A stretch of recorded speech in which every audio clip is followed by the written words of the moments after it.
देखिए, ये मुकालमा हम पॉजिटिव करते हैं और हमारा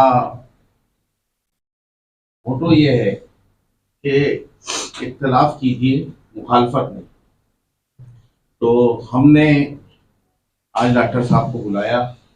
हम 6 महीने से सिर्फ ये सोच रहे थे, गौर कर रहे थे कि हम इस मौजू पर रखें या नहीं, क्योंकि हमें अपने सामीन को भी देखना पड़ता है कि शायद बहुत से सामीन इस बात को हजम ना कर सके।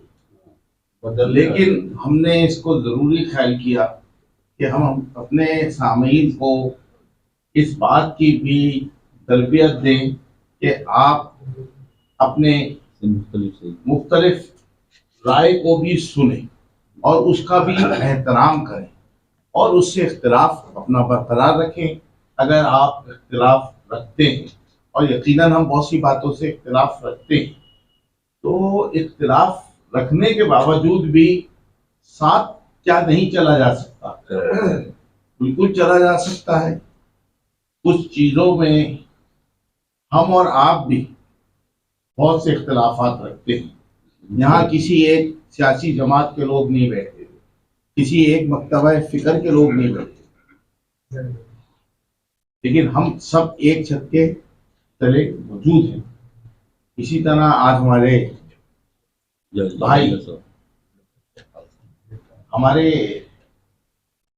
मुल्क के एक अच्छे शहरी स्कॉलर हमारे साथ मौजूद हैं। हमने उनकी बातें सुनी है। बीच में उन्होंने एक बात कही,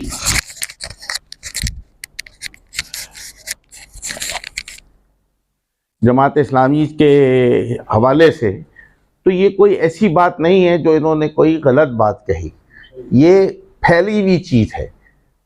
लेकिन हम इससे इख्तिलाफ करते हैं कि जमात इस्लामी ने पाकिस्तान की मुखालफत नहीं की, एक नुक्ता नज़र पेश किया हज़रत कायदे आज़म को।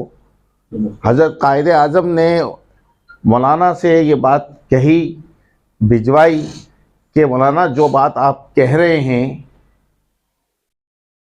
इस वक्त हमारे पास वक्त नहीं, पाकिस्तान बन जाएगा तो जिस तरह का आप पाकिस्तान चाहते हैं हम आपको मौका देंगे कि आप उसकी कोशिश करें। और ये बात हमें नज़र भी आती है कि पाकिस्तान बनने के फ़ौरन बाद हज़रत कायदे आज़म मोहम्मद अली जिन्ना उस वक्त गवर्नर जनरल थे। रेडियो पाकिस्तान जो उस वक्त ज़राए इब्लाग का सबसे बड़ा ज़रिया था, वहाँ पर मौलाना को एक बार नहीं कई बार मौका दिया गया और उन्होंने वहाँ पर तकरीर की और पाकिस्तान को ख़त व खाल को बयान भी किया। तो अगर जमात इस्लामी पाकिस्तान की मुखालिफ थी तो एक मुखालिफ फ़र्द को इस बात का मौका हुकूमती सतह पर और पाकिस्तान बनाने वाले कायद ने क्यों मौका दिया? इसका मतलब ये है कि मुखालफत नहीं थी, उसूली इख्तिलाफ थी। तो ये बात मैं यहाँ पर क्लियर कर रहा हूँ। अच्छा, यहाँ हम एक दूसरे को कायल करने के लिए नहीं आते कि मैं इनसे कायल हो जाऊँ या मैं इनको अपना कायल कर दूँ। ठीक है, आप अपना नुक्ता नज़र बरकरार रखें, लेकिन हमारे जहनों में बहुत से सवालात और गोशे उठते हैं इसके नतीजे में, और आज भी उठे हैं। तो अब हम सवालात की तरफ बढ़ते हैं। मैं माज़रत ख़वाह हूँ कि मैंने आपका वक्त जो है वो ज़्यादा ले लिया। अच्छा, हम बहस नहीं करते, आप सबको पता है, एक सवाल एक सामने कर सकता है। मुतमईन करना ना डॉक्टर साहब का काम है ना हमारा काम है, हमें उनका नुक्ता नज़र सुनना है। तो यहाँ पे जिन लोगों ने उठाए सबको मौका मिलेगा इंशाअल्लाह ताला। सबसे पहले मैं सुहेल भाई से दरख्वास्त करूँ, सबसे आगे। बहुत शुक्रिया। लेक्चर दिया, इससे ज़्यादा मैं इस बात पे आगे नहीं जाऊंगा। एक बात पे आपकी बहादुरी की मैं तारीफ़ करूंगा, शायद तमग़ा बहादुरी मिलना चाहिए कि आज के हालात में आपने अपनी पीटीआई के साथ वाबस्तगी का ऐलान कर दिया, हालांकि आपको 9 मई की मज़म्मत करनी चाहिए। हज़रत, मेरा सवाल आपसे ये है कि आपने जो बताई, जो सूरत हाल बताई, मुझे आपके लहजे में थोड़ी सी तल्ख़ी भी महसूस हुई, एंड राइटली सो। मैं आपके साथ हूँ, उसमें मैं आपकी तारीफ करता हूँ। लेकिन एक तलखी बहरहाल मुझे महसूस हुई, जिससे मुझे एक तकलीफ़ पहुँची एक पाकिस्तानी होने के नाते, बिकॉज़ मैं दूसरे पाकिस्तानी के लहजे में ऐसी तलखी नहीं चाहता। सवाल ये है कि आपने अक़लियतों की सूरत हाल बताई, तो कोई अचीवमेंट भी आपके कमीशन ने की, मतलब कोई बातें ऐसी थी जो आप हुकूमत के पास ले गए और हुकूमत ने वो बात मानी, जिससे अक़लियतों की थोड़ी सूरत हाल बेहतर हुई, ये मुझे जानना है। और ये इसी के कंटिन्यूएशन में कि इसमें अक़लियती जो फ़िरका है वो पाकिस्तान का मुस्तक़बिल क्या देता है, यानी आप अपना मुस्तक़बिल पाकिस्तान में क्या देखते हैं, मुस्तक़बिल के बारे में हमारी जो अक़लियती भाई हैं उनकी क्या राय है, बस ये मेरा सवाल है। शुक्रिया। Thank you. ये अच्छा, तो देखिए, मैं समझता हूँ कि कमीशन में मैंने बहुत कोशिश की। मैंने बताया ना, जैसे हमारे पूरे मुल्क का फेल्यूर है, हम जैसे गैस को सही नहीं कर पा रहे, बिजली को सही नहीं कर पा रहे, तो हमारे इदारों को भी चलने नहीं दिया जाता। तो क्योंकि मैं मेंबर था, अगर मैं चेयरमैन होता तो मैं शायद उसको कुछ न कुछ ज्यादा कर सकता था, जो हम नहीं कर पाए। लेकिन अचीवमेंट थी, एक दो अचीवमेंट थी हमारी। एक तो पाकिस्तान में जितनी कोई भी कम्युनिटी प्रॉपर्टी है जो गैर मुस्लिम की, वो कमीशन के परमिशन के बगैर बेच नहीं सकता। एक तो ये है। लेकिन वो भी कई प्रॉपर्टीज हैं, जब कमीशन नहीं थी तो रिलीजियस मिनिस्ट्री अपने पैसे लेके दे के वो बेच देते हैं उनका। लेकिन जब कमीशन हमारा बन गया, और कमीशन बनने का एक रीजन ये भी था हमारा, क्योंकि उस वक्त एक इस्लामाबाद में हाई कोर्ट में केस आया था अतर मिनल्ला के पास, जब चीफ जस्टिस थे, कि पिंडी का एक कोई कम्युनिटी प्रॉपर्टी थी वो बेचना चाहते थे, और उसमें रूल में है कि कमीशन उसको वो करेगा, परमिशन देगा। तो अतर मिनल्ला ने गवर्नमेंट को कराया कि आप कमीशन फौरन बनाएं, क्योंकि उसको परमिशन देनी है। तो एक कमीशन को बनाने में इसका हाथ भी था, नहीं तो बीच में कमीशन नहीं बना रहे थे। अभी भी हमारा जब टेन्योर खत्म हुआ तो अभी तक कोई कमीशन वो दोबारा नहीं बना रहे। तो 3 महीने के अंदर उन्होंने फिर बना दिया। जब कमीशन बन गया तो हमारा एक सब कमेटी बना, 2 सब कमेटीज का चेयरमैन मैं था, एक पोस्ट कन्वर्जन पे था और एक ये जो एनओसी कमेटी। तो पहली दफा पाकिस्तान के तारीख में बनने के बाद उसके मैंने रूल्स बनवाए कि इन रूल के बाद कोई प्रॉपर्टी सेल कर सकता है तो उसका क्राइटेरिया ये होगा। उसका क्राइटेरिया ये था कि कोई भी कम्युनिटी प्रॉपर्टी सेल करेगा तो वो जो एप्लीकेशन लिखेगा कमीशन को, तो उसमें जिसके नाम पर है, वो ट्रस्ट है या कमेटी है, जो भी, उनके तमाम के सिग्नेचर होंगे। फिर हमारा कमीशन जो होगा वो डिप्टी कमिश्नर से इन्वेस्टिगेट करेगा कि ये जो इन्होंने रिटर्न में लिखा है कि ये सही है या गलत है।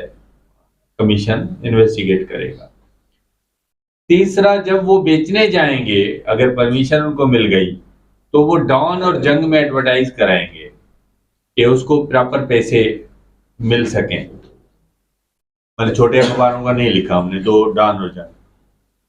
तीसरा, हमने ये लिखा कि वो हमें रिटर्न में देंगे एफिडेविट पे कि वो बेचने के बाद जो पैसा उससे मिलेंगे वो दोबारा कम्युनिटी पे लगेंगे, और उसका डिटेल भी हमें प्रोवाइड किया जाएगा कमीशन को कि वो कहाँ कहाँ पैसा लगाएंगे। मतलब वो पर्सनल चीज पे अलाउ नहीं होगा कि वो घर बना दें अपने कमेटी वालों के। मतलब कम्युनिटी का स्कूल बनाना है या हॉस्पिटल बनाना है, जो भी बनाना है, तो उसका डिटेल हमें एफिडेविट पे देंगे। और लास्ट में हमने ये लिखा कि अगर वो हमें इंफॉर्मेशन सही नहीं देंगे तो अकॉर्डिंग लॉ उनको पनिशमेंट भी दी जाएगी। तो ये पहली दफा पाकिस्तान की 70 साल में हमने बनवा दिया। एक तो ये, बाकी जो फोर्स कन्वर्जन के हवाले से था, लाजमी उसमें इंडिया की जो मिनॉरिटी कमीशन है, not single Hindu is the member of the commission India में, क्योंकि हिंदू मिनॉरिटी नहीं है वहां। लेकिन पाकिस्तान में ये बैड लगे कि 2 मुस्लिम भी हमारे मेंबर बनाए गए, 2 मेंबर भी बनाए गए, प्लस हमारे साथ बाकी मुस्लिम भी बिठाए जाते थे जो मिनिस्ट्री से आते थे। तो वो वोटिंग राइट उनको नहीं था, लेकिन वो बोलते तो थे ना। जब हम मीटिंग कर रहे हैं, डिस्कस कर रहे हैं, तो हम वो पास ही नहीं कर सकते आपस में जब बैठे हैं। राइट थिंग, जैसे मेरा ये ख्याल था कि 18 साल वाला कि कन्वर्जन एज 18 हो और इसका हम रेजोल्यूशन पास कर लें। और इसका हिस्ट्री में अगर आप जाएंगे तो 1927 में मुस्लिम लीग ने ये रेजोल्यूशन पास किया था कायदे-ए-आज़म की सरबराही में कि under 18 conversion is not acceptable. ये इसलिए किया था कि उस वक्त मुसलमान लड़कियां कन्वर्ट होती थी, वो माइनॉरिटी में थे हिंदुस्तान में। तो मुस्लिम लीग ने जो खुद पास किया था, आज वो नहीं मान रही यहाँ गवर्नमेंट उसको। तो ये एक ओपिनियन था।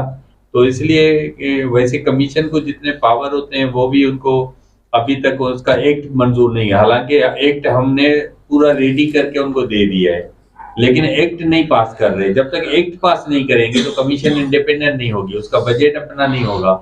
हम अंडर द मिनिस्ट्री काम कर रहे थे, तो मिनिस्ट्री जैसे चाहे हमारी मीटिंग 3 महीने में कराए या 6 महीने में कराए। अब जैसे पाकिस्तान में, वैसे दुनिया में ये लॉ होता है कि जब तक न्यू कमीशन नहीं आती तो ओल्ड कमीशन वर्किंग होती है, लेकिन हमारे उसके बाद मीटिंग नहीं करे 6 महीने से, क्योंकि हमारी कमीशन को उन्होंने बोला पूरा हो गया। तो ये मतलब एक पाकिस्तान में हमारी जो एक मैनेजमेंट की तरफ से, स्टेट की तरफ से, या वो एक इश्यूज हैं। तो लेकिन हम पाकिस्तानी हैं, मैं अपने आप को पाकिस्तानी समझता हूँ, भले मजहब क्या भी हो इसका कोई फर्क नहीं पड़ता है। तो पाकिस्तान का मुस्तकबिल अच्छा है तो मेरा मुस्तकबिल अच्छा होगा, पाकिस्तान तरक्की नहीं करेगा तो मैं भी नहीं करूंगा। बाकी जाती तौर पर मेरी जैसे बच्चे जा रहे हैं बाहर, बेटी चली गई, कल बेटा भी शायद निकल जाए, तो वो तो इंडिविजुअल होगा। लेकिन हमारे एज अ कंट्री तरक्की तो रिलेटेड है, वी आर ज्वाइंट। अगर पाकिस्तान इकानमी अच्छी नहीं है तो मेरी कैसे होगी? फिर पाकिस्तान का पूरा, पाकिस्तान का इमेज अच्छा नहीं है, मैं कहीं वर्ल्ड में जाता हूँ बताऊंगा पाकिस्तानी हूँ, तो अगर पाकिस्तान का इमेज अच्छा नहीं होगा तो मेरा भी नहीं होगा। लाजमी वो मुझे भी बुरा समझेंगे, ये डिफ्रेंशिएट नहीं करेंगे कि मैं अच्छा आदमी हूँ, वो तो मेरे मुल्क का इमेज लेंगे। तो मैं समझता हूँ पाकिस्तान के इकानमी को, एजुकेशन को, हेल्थ को, इन तमाम चीज़ों को फ़ौरन बेहतर करने की ज़रूरत है। ये इकबाल यूसुफ साहब को दो। या अय्युहन्नास उअ्बुदू रब्बकुमुल्लज़ी खलक़कुम वल्लज़ीना मिन क़ब्लिकुम लअल्लकुम तत्तक़ून। सदक़ल्लाहुल अज़ीम। कुरान का पहला हुक्म यही है कि ऐ लोगों, अल्लाह की इबादत करो, उस रब की जिसने तुमको पैदा किया, तुम्हारे माँ बाप को पैदा किया, और इसलिए पैदा किया कि उसने इशारा फिर जो बनाया है उसकी फिर आगे फिर मिसालें दी। मेरा कहना है कि हम देखते हैं कि दुनिया के अंदर मुसलमान और जगह भी हो रहे हैं, हम इस पाकिस्तान और हिंदुस्तान को छोड़कर अभी दुनिया के अंदर जिसने भी कोई मुसलमान हुआ है वो कुरान पढ़कर हुआ है, अल्लाह के नबी की सुन्नत को समझकर हुआ है। सवालात तो बहुत सारे हो सकते हैं। मेरा कहना है कि आप यहाँ बैठकर, मैं तो समझ रहा हूँ कि हिंदुओं के हवाले से कोई नुमाइंदगी कर रहे हैं और उनके हवाले से अपने आदाद शुमार। मैं ये पूछना चाहूंगा कि आपके पास क्या आदाद शुमार इस हवाले से हैं? रह गया हिंदू जिम खाना का कि वो अगर आर्ट्स काउंसिल के सामने है तो वो वहाँ बाकायदा हिंदू की तकरीबात भी होती है और उन्हीं के अंडर में बाकायदा बड़े जोर शोर से होती है, पूरा रोड भरा हुआ होता है जिनमें उनका प्रोग्राम। सही। मेरा कहना सिर्फ ये था कि हमारे पास अगर आदाद शुमार की बुनियाद पर हम मसला लेकर आए तो अभी ये जो आपके बल्दियात के इंतखाबात हुए हैं, मजबूरी होती है कि मुसलमान जाए और हिंदुओं से अपना वोट मांगे, तो चाहे बल्दिया का काउंसलर छोटा सा हो या बड़ा मेयर हो, जो भी हो, उसके आप इस तरह की बातें अगर कर रहे हैं तो आदाद शुमार का भी अगर करें तो मेरा ख्याल ज्यादा बना। अच्छा, बिल्कुल एदाद शुमार का जिक्र करना चाहिए। पाकिस्तान जब बना था 47 में, तो इस वेस्ट पाकिस्तान में 14%, 15% नॉन मुस्लिम थे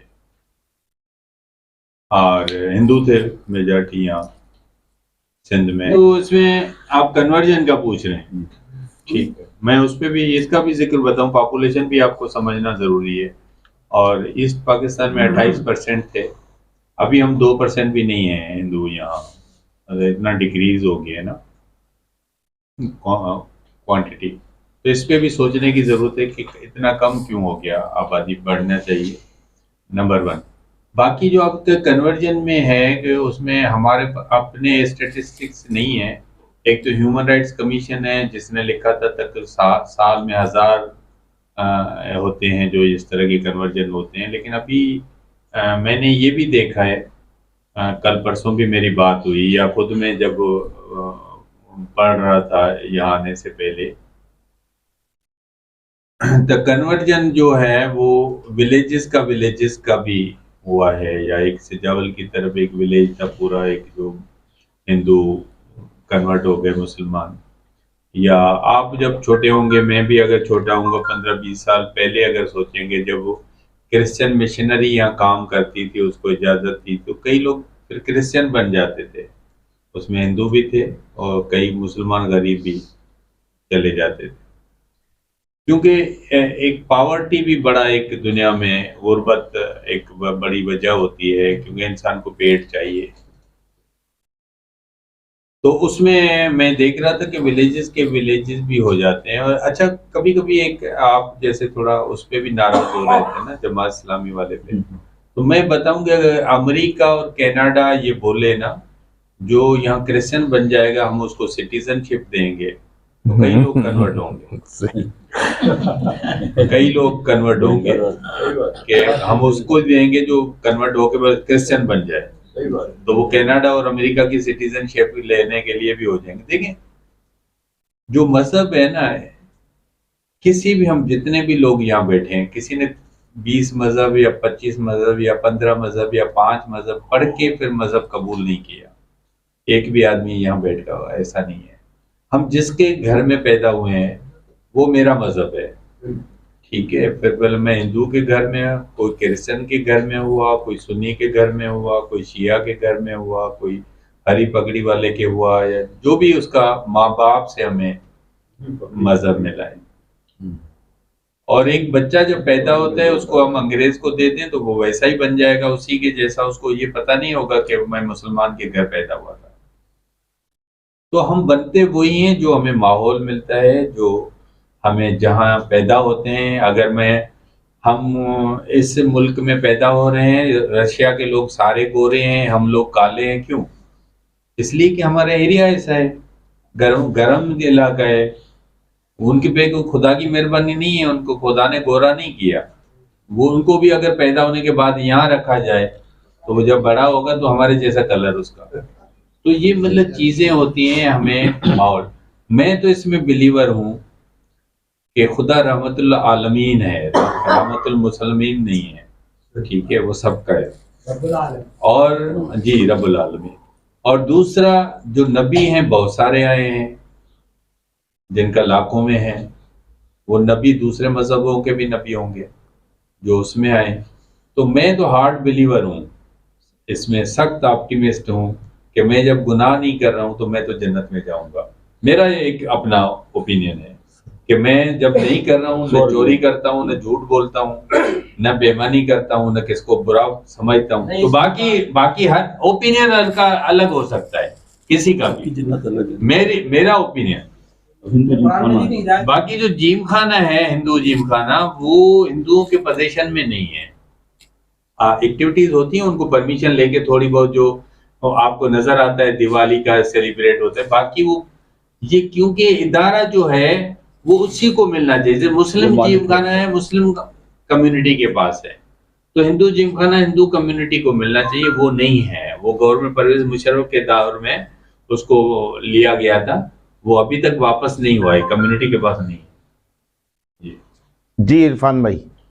डॉक्टर साहब, आपने फरमाया कि आपने ये प्रपोजल दिया था कि मुझको बनाया जाए कमेटी के चेयरमैन कश्मीर के हवाले से।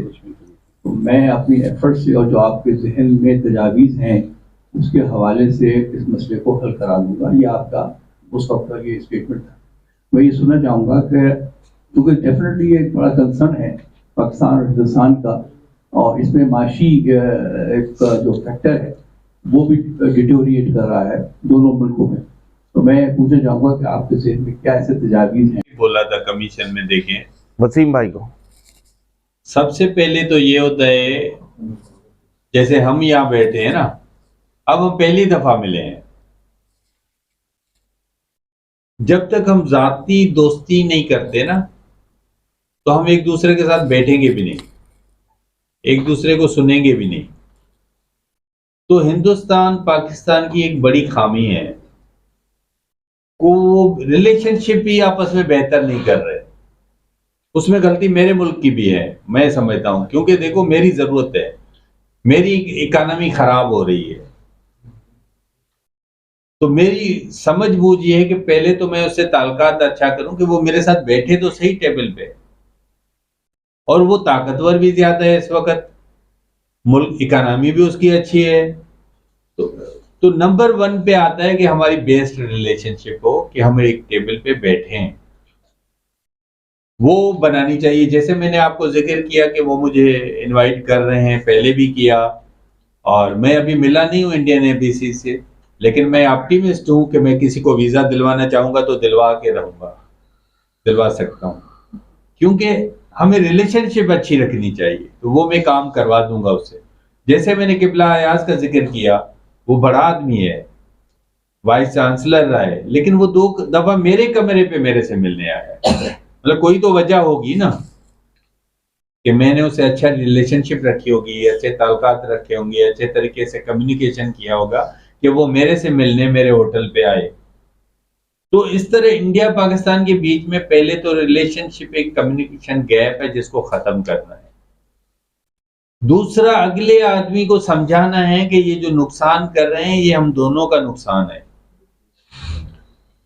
अगर गुर्बत है तो इंडिया में भी है, वहां भी लोग अभी भी गुर्बत में गुजार रहे हैं, जनरली उनकी इकोनॉमी अच्छी है, लेकिन गुर्बत वहां है, बड़ा मुल्क है। तो हमें उनको बावर कराना पड़ेगा कि आपके जो लाखों रुपए हैं, आप असला खरीदते हैं अमेरिका से, आपके पैसे जाया हो रहे हैं, और हम खरीदते हैं चाइना से और हमारे पैसे भी जाया हो रहे हैं। इसको नो वार पैक्ट में हमें बदलना चाहिए कि हम जंग नहीं करेंगे। जब एटम बम दोनों के पास है तो बाकी असला लेने की क्या जरूरत है? सही।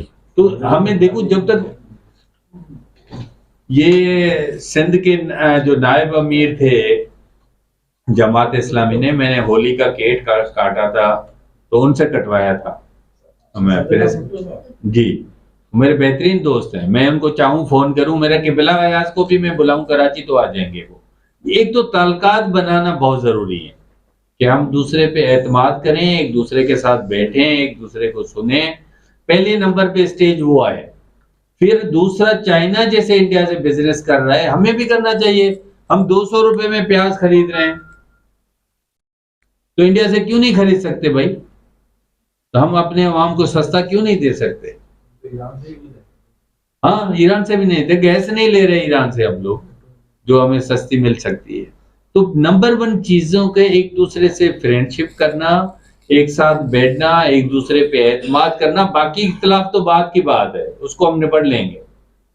जी वसीम भाई।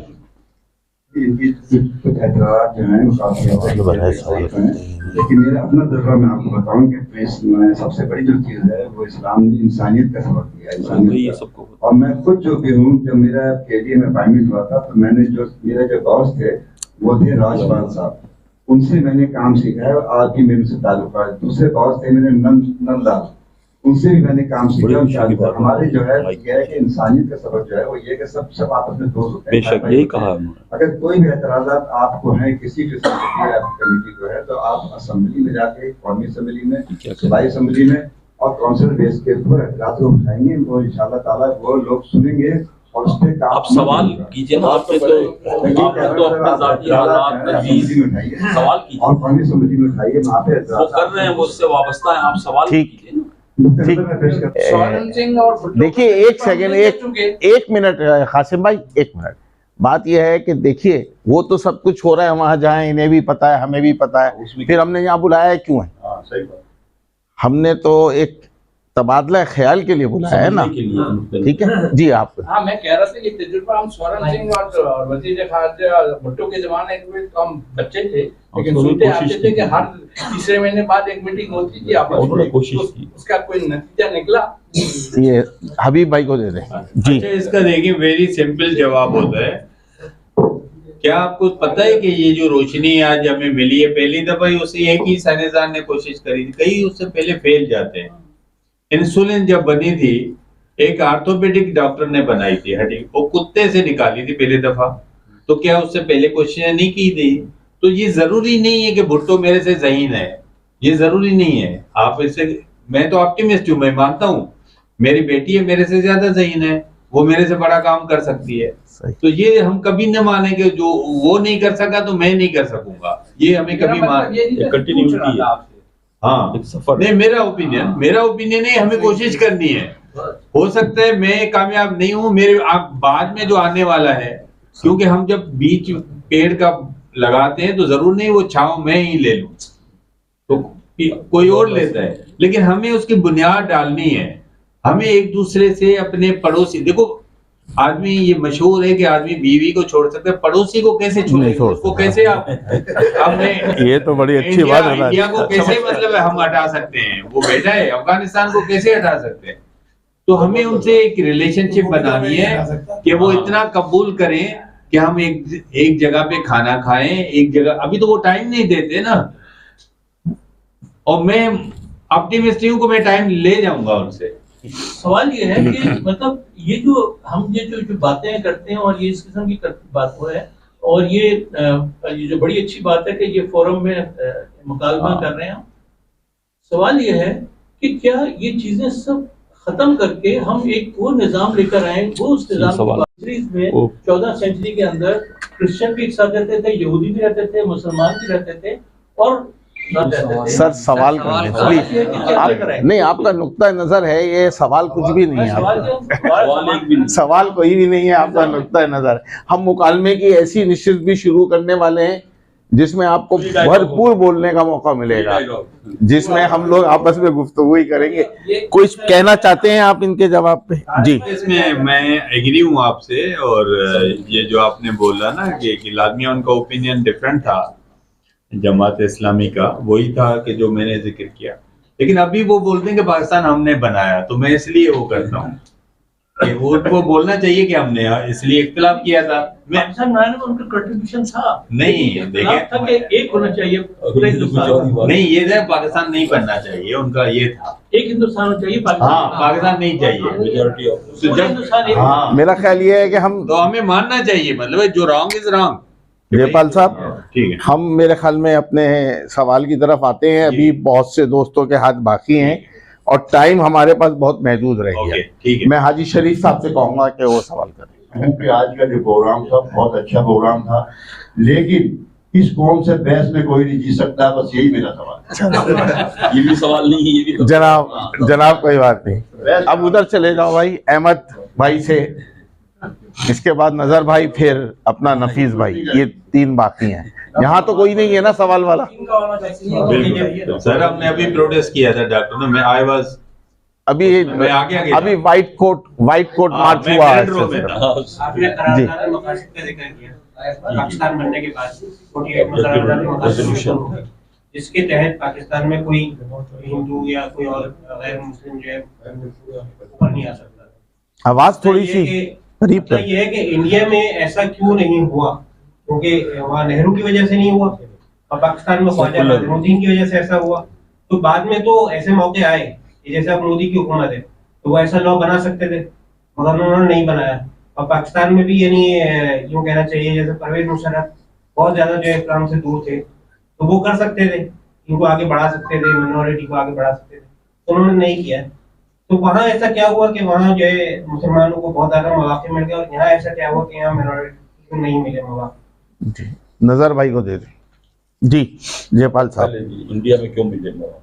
अच्छा उसमें होता है, देखें ना, एक तो वहाँ अभी भी आपको देखें पाकिस्तान में, मैंने भी ड्रामे में काम किया, बहुत सारे हमारे नॉन मुस्लिम हैं जो उसमें जा सकते हैं, लेकिन आपको फिल्म इंडस्ट्री में उनका नहीं मिलता है, उनको आगे जो इंडिया में सबको मिलता है, आमिर खान बने, और कभी उनको डिस्क्रिमिनेट वो नहीं करते कि शाहरुख को नहीं लेना है, मेरिट पर काम करते हैं।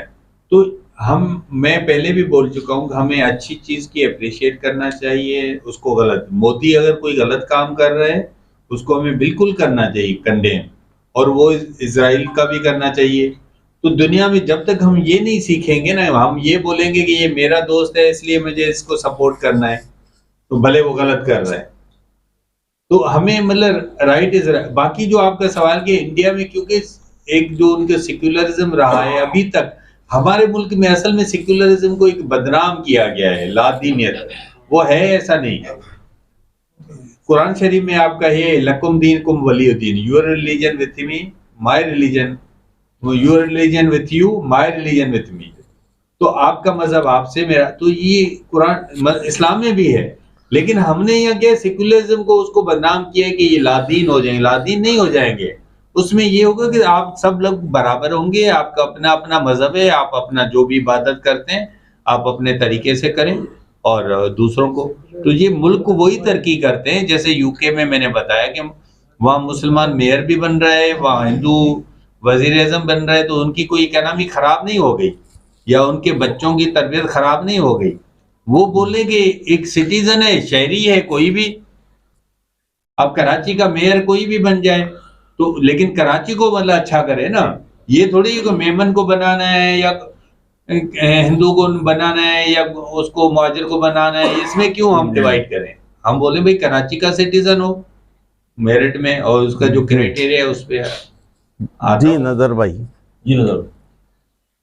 मेरा सवाल राशिद भाई और तारिक भाई के में है कि आज 21 प्रोग्राम हो चुके हैं और हर प्रोग्राम में एक यादगारी शील्ड दी जाती है जो मुख्तलिफ शख्सियात के नाम से होती है। तो उन शख्सियात के बारे में बिल्कुल कुछ नहीं कहा जाता। जैसे आज डॉक्टर लुत्फ़ाओ जो एक अहम बीमारी के सिलसिले में बहुत काम किया उन्होंने, तो इन शख्सियात के बारे में आप बिल्कुल बात नहीं करते।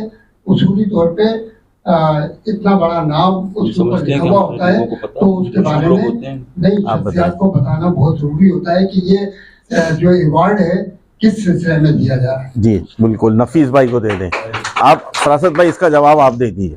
देखिए इसका जवाब ये है कि जिनसे भी हम शील्ड मंसूब करते हैं और अपना यादगारी लेक्चर मंसूब करते हैं वो अवामी तौर पे बहुत मशहूर लोग होते हैं, किसी गुमनाम आदमी के नाम से नहीं करते।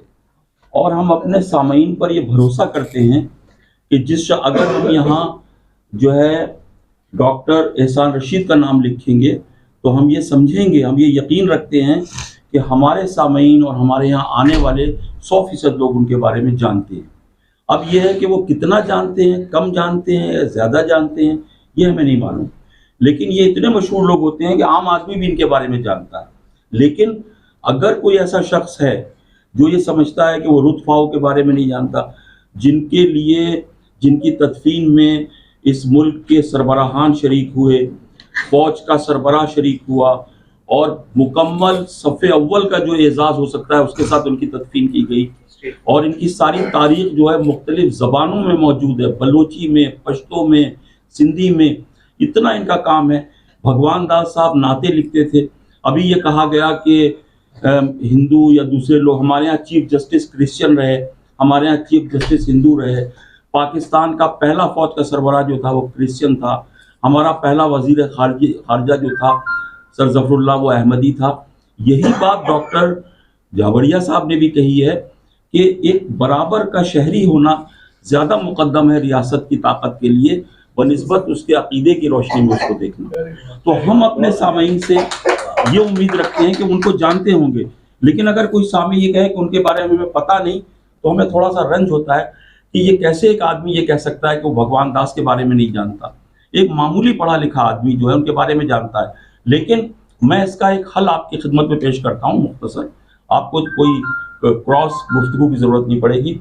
जितने लोगों के नाम अब तक शील्ड से मंसूब किए गए हैं, जितने लोगों के नाम से ये लेक्चर मंसूब किए गए हैं, अगले लेक्चर में जब आप तशरीफ लाएंगे तो मैं तहरीरी तौर पे सबके तारुफ जो है आपको तकसीम करता। नहीं, इसमें हम एक काम और भी करेंगे कि इंशाअल्लाह ताला यहाँ पर इतना वक्त नहीं है कि हम उनके बारे में लेकिन उसका जिक्र जरूर कर देंगे कि ये आज की शील्ड जो है वो इनके नाम से मौसूम है। तकसीम कर देंगे,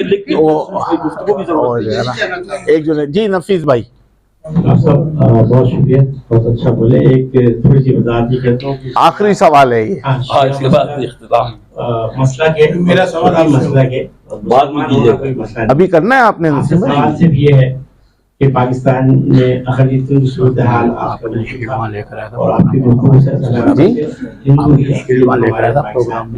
आपने ईसाइयों के हवाले से और सिखों के हवाले से थोड़ा सा एतराज ही किया आपकी जो ज्यादा इस मौके पे आपको दे सकता हूँ।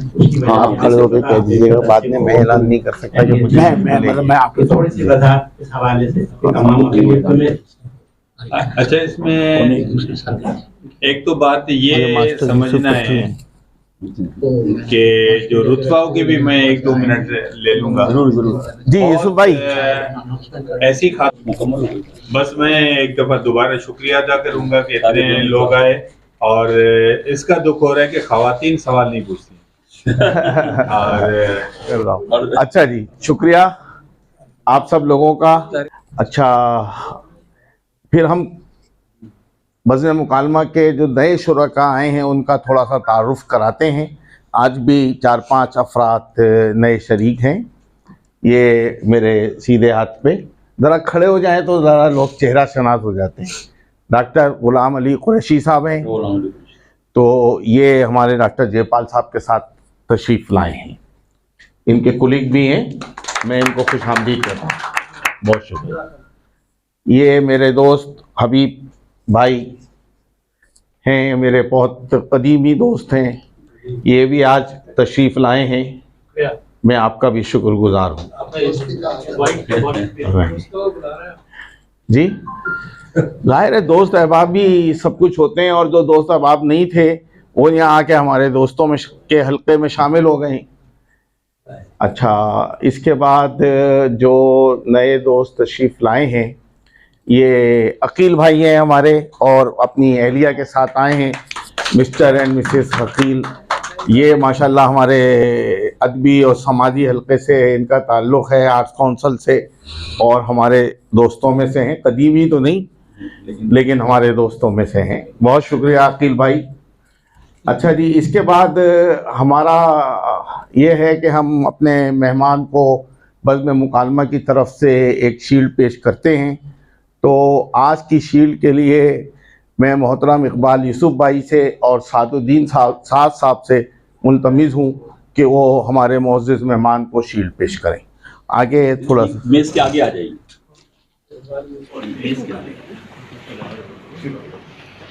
इधर आ जाइए, ये मैं किसी को दिया, ये चीज कोई बना थोड़ा सा पीछे एक मिनट।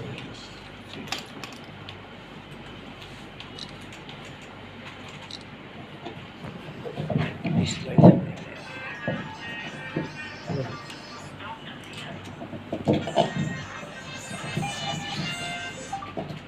वालेकुम।